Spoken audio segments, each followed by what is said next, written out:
Good afternoon. I'm Ethan Loy here, Coach B, with another episode of Coach B Weekly. Now, Coach B, we were talking before we went on air here a little bit about movies. I went to go see Widows last night. So my opening question to you is, what is your favorite movie? Yeah, wow. I was thinking myself, like, if you asked me that, what would be my favorite movie? There's so many of them that I did enjoy.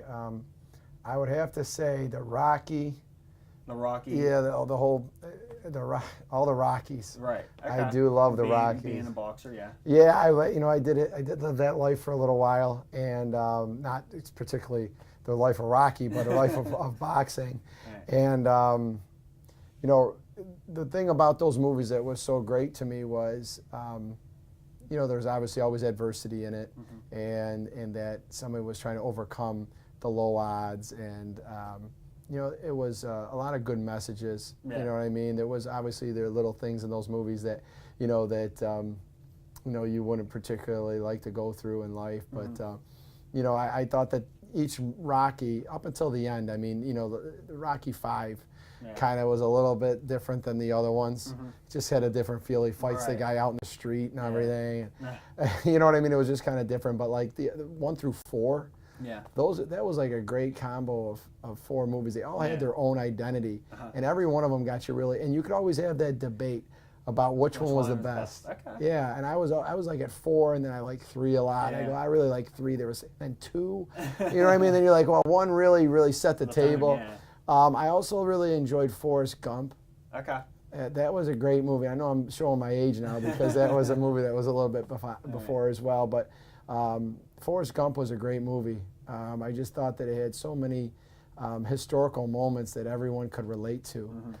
If you knew anything about history and you didn't live any of those moments, you would still enjoy them. And just seeing again someone that had a low percentage of making it so big in life, you look back and you say, look at all that they did. Right. And I would say the last of all of them, I would probably say is I really like Matthew Mcconaughey a lot. Yeah. So if we get into more recent movies, for all the recent people that are watching the show today, I pretty much like almost everything he's in. Okay. Even from the ones that are the lower budget movies that he took that people would say, oh, that movie stunk. Yeah. I always just enjoy enjoy Matthew McConaughey's.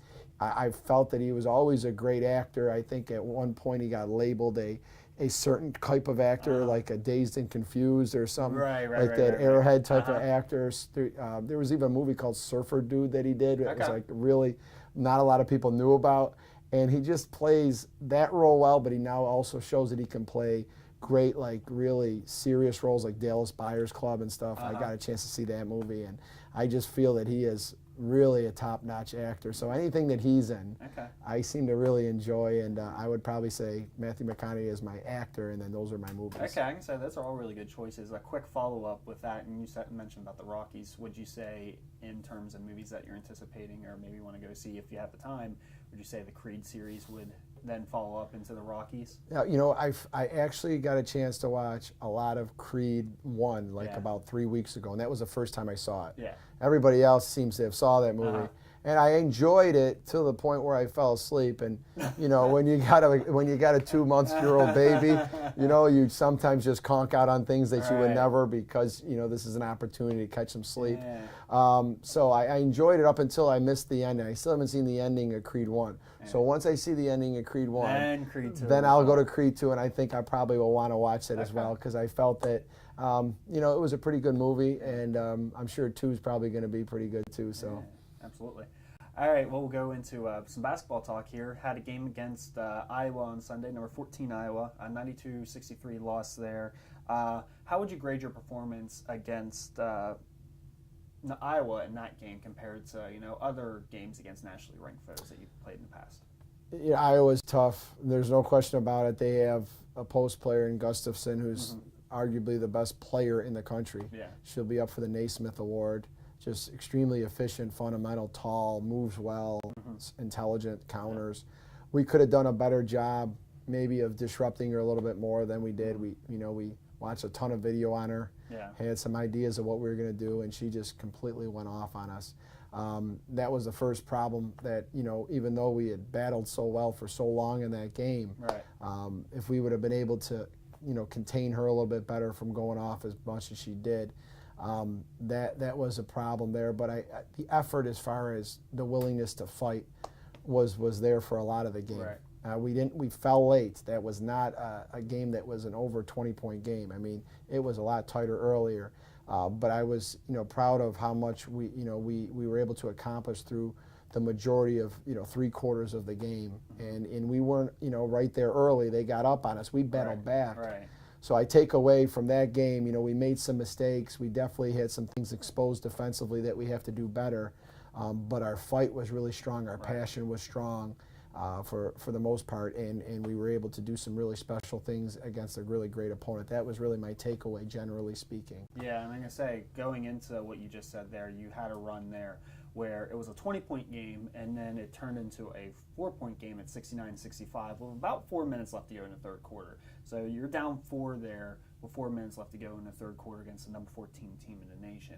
What kind of went into that run in particular? Because you had some pretty good offensive possessions there, moving the ball well. You also got after it defensively. They had 17 turnovers in the game in general, which is pretty remarkable for the quality of opponent. But what it went into that particular run to cut it from 20 to 4? We were really outworking them. And that's something that we have to be that kind of team in the way that we believe in things and our culture of how we play. We're out there to outwork the other opponent, and that's what was going on. I feel for that stretch there, we were outworking them. We were working extremely hard, and we were going possession to possession, both ends of the floor at that moment, where we were getting stops, and then we were playing with a great pace going to the offensive end. And we were mixing things up a little offensively with the things that we were attacking on. We started playing really free on the offensive end, and we were really connecting, and they were high percentage shots. It was really fun for a while, like how we were handling things there. And they had to call a couple timeouts, and because of the run was coming after them, and I felt that it was just both sides of the ball being accountable, and then opening things up to be really free on offense, playing with a ton of intelligence, but just playing free. The read was there, we took it, and we finished, and we got after it on the offensive glass a little bit too, and it was just a great run of really bringing the best out of us for that time. All right, I'm gonna say, what did their coach say to you afterwards, after the game there? Like you said, she called a timeout when it got to 6. Yeah. She was worried that you had to regroup the team. So what did she say afterwards to you? Well, I'll tell you, she had a lot of compliments before the game and after the game, and she's a great coach. Yeah. Coached the Olympic team. Won about 700 plus games. That's right. Level. That's right. I mean, she coached USA basketball head coach, which is amazing to get to that point in your career and have so much success that they ask you to do that. So when she had such great things to say before and after the game to us, it was a great compliment. As a coach, when you hear somebody that you respect a great deal talking about how she really enjoys our team and how well coached they are and things like that, those are the kind of things that she was saying to the coaching staff, and to me in general when we would meet before and after the game. That was pretty great to have that kind of conversation. And I think that one thing that we've established with our relationship of going out there is that if they do knock us off, if they do beat us, that we always give them a great fight. Yeah. And that's something, again, that was discussed after the game, was about how we play so hard, and that we really work hard to get the most out of ourselves.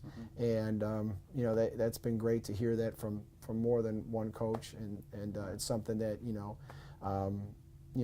the student athletes on our team can really hang their hat on. Is that the takeaway from battling with us is win or lose, we're going to work really hard, and that we're going to play with great culture and structure out on the court. So that's really a lot of the conversation that we were having, and the compliments that were coming our way. Yeah, so I made them earn it. Yeah.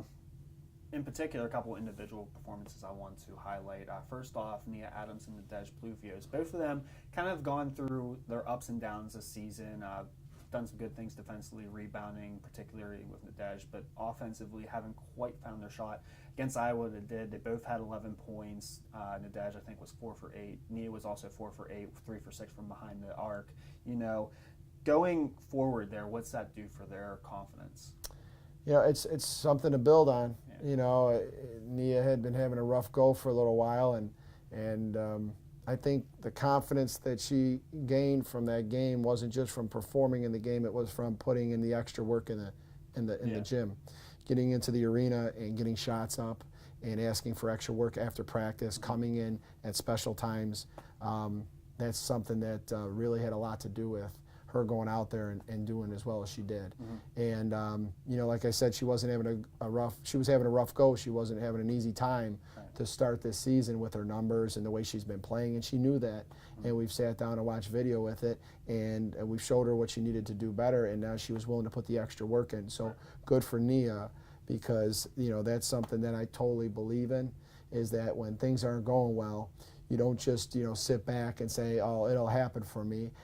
You go out there and you push yourself to do better, and you get after it, and you find out what you're missing on. And so good for her to go out there and do that. And with obviously Nadej, and she's somebody that can play a lot better than she was earlier in the year too. She must really, not to interrupt, but she must really like Iowa, because she also, out there as a freshman, she performed really well with 11 points. I remember the passion that she had in that freshman game when she was out there, finishing and one and going after it. And she's had some great performances out there, and we're looking for that to be consistent. That's something that we got out of Megan Smith last year, was a great consistency. Whether she put up big numbers or not, it was the consistent effort. That's the role she's filling right now. That's right. And so that, it was good to see for her as well, because she's kind of strung along a little bit of a run here where she's given us some good consistency. Besides, before that Iowa game where we felt like even if she didn't blow up or make a lot of shots, pouring down boards, defending well, talking well, being a good leader. So, it was good to see her, kind of, get going a little bit on the offensive end and shoot at a good percentage in that game, and kind of put it all together now, because her effort's been really good. It's been now just, getting her to get the shot to drop, or that drive to fall and stuff like that. So, two good efforts by two student athletes right now that are working hard. Yeah, another student athlete was Laura Carrasco. She played 8 minutes. She had a three-pointer, an assist, and played some tough D, and she was a big part of that run that cut from 20 to 4. What's that say about her as a part of this team? Because she doesn't see the most consistent minutes, but she comes right off the bench there, gives you a spark, and kind of helps you make that run. Is an example of the challenge of being positive, even if you're not getting a ton of minutes on the floor. And right now, your role hasn't been worked into more of a steady, big minute player. Just going out there and doing what the team asks of you. If you get a chance to go out there and to play more minutes than you have before, how do you handle it? If you go out there to get a limited amount of minutes, do you give those minutes the best possible chance to help the team? And when we talk about roles and starting and coming off the bench, it doesn't matter in our culture. Right. As far as if you're starting or coming off the bench, I would hope that nobody starts drifting off in that mindset to think that that's so important. If I start or come off the bench, or I don't get as many minutes as I would love to have, when you get caught up in that, that's really more of a selfish mentality. Going out there and doing what the team asks of you is really the best mindset to have, and that'll allow you to expand and get better, and maybe go towards a role that maybe you envisioned before. But we get really caught up in what we want, and we forget about what we have to do to get there. And so it was great to see, and if Laura can continue to go out there and give us good minutes and stuff like that, and continue to expand her time to go up into more minutes and to be a big part of the bulk minutes, that's great. Just continue to work at it and put another performance together like the one she did last time, where she came back out there and went out there and brought energy and knocked that shot down like you said, and had a nice assist, and defensively got after it, and that's what we expect of everybody. And if she's able to go out there and do that consistently, that'd be great to see as she can give us more. Yeah. And that Iowa game was also the last game of a 4-game road trip. It's kind of a little surreal, like, oh, hey, we're at home. We're at home for now 6 games here. But going back and looking through that road trip there, obviously you played some quality competition, and the effort was there in spots or throughout the game, like you said, against Loyola and Marymount. I want to know, what is the biggest strength of the team that you're taking from this 4-game stretch, and the biggest weakness that you need to work on? That's a good question. The biggest strength that I would say that we showed is that, even though we've had some tough losses, and a lot of our losses, this was a few points. Yeah, inside 10, down to the last possession, last shot, overtime, things like that. We've had some really close losses, and to continue to go out there and fight for a healthy purpose, that would be the biggest takeaway, I'd say, that so far we've continued to show, is that you get knocked down and you get back up and you're ready to go again. We're working on just that healthy mindset of finding joy, and when we work really hard, like there's those tough possessions and those tough days, and you got to find the joy in that. You can't look at that as misery and I'm getting through this moment. It's embrace this moment and understand anything that's tough is going to make us a better team when we get out there. Any loss that we had to suffer is going to be something, if we go forward and learn from it, it's going to help us for the next moment that happens. So I would say right now that we're doing a good job of bouncing back, not by lying to ourselves and going into denial, but I always talk about honesty and going forward with grace. Right. And we've been doing that, and now we just got to continue to find our way to obviously overcome these close losses and be on the right side of that. Obviously the things that we need to definitely still get better at is we're not finishing. We're not finishing well. We did a little bit better with that at Iowa, but we still we're not getting that consistent knocking shots down when we're open, and we've created some really good looks, and we're not knocking it down and finishing around the basket. Continuing to get better at the free throw line. A lot of times I think people will get this general thing that free throws, you do better with free throws, work on free throws. Right. That's something that student athletes have to get in and take a lot on their own. And I always challenge the team about getting in the gym and don't work on just the things you like to. And I'd say that's something we got to get better at. Is come in the gym and work on the things that you need to do better. And right now we need to be much better from the free throw line. When we get to the line, we got to knock those down. And we've had games where we go empty. We lost some games early. That Bowling Green game, we knocked down free throws at the end of that game. We don't lose that game. So I'd say those are things that we got to do. Knocking down the open shots when we create them, finishing around the basket, and then knocking free throws down when we get to the line. That can win and lose games every time you play. I have a fan question here from Kim. She asked, with a team like Iowa being ranked number 14 when you play them, what do you tell the team beforehand to make them treat it as any other game? It's a great question by Kim, because I would say that's something that people would wonder. And generally speaking, they would wonder, what do you do when you're playing an opponent that is has that that #sign number by their name. That's right, #sign number, and they got a player that, like you said, is arguably the best player in the country. I'll tell you, you have to take the game the same as you take other ones, and some people wouldn't believe in that. They would say, how could you take a game where a team is that good the same way you would take another opponent that's just a decent opponent?